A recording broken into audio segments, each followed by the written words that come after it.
New Jersey lawmakers are now demanding answers about the controversial program Return Home New Jersey. CBS 2, the first to report on the families forced to move their disabled children into group homes. We tried to get answers from Governor Christie yesterday, but he walked away.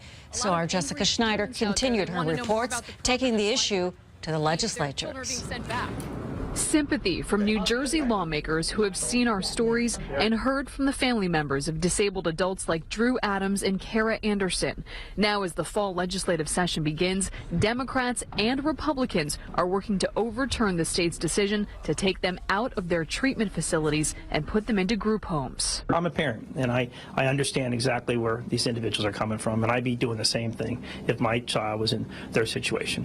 Senator Kip Bateman spent an hour in a closed-door session along with his 14 Republican colleagues, grilling Department of Human Services Commissioner Jen Velez. We questioned her on Wednesday. We can tell families that we're doing everything we can to protect their loved ones, and we're trying to get all the answers to make certain that if they are moved, they're going to get the care they deserve. But in the end, does it come down to overriding this veto to make anything happen? Well, you know, we haven't overridden the governor yet, but this is a very important issue. Would you vote to override the veto? I can't commit to that yet until I know for certain that my answers are met. Democratic lawmakers say they are counting votes and could make it happen. I thought the governor's conditional veto was heartless. None of Governor Christie's vetoes have ever been overridden. Is it a possibility now? That is true, but I think there's going to be a first time, and I'm hoping the time has arrived. Governor Christie, I have one more question for you. It regards...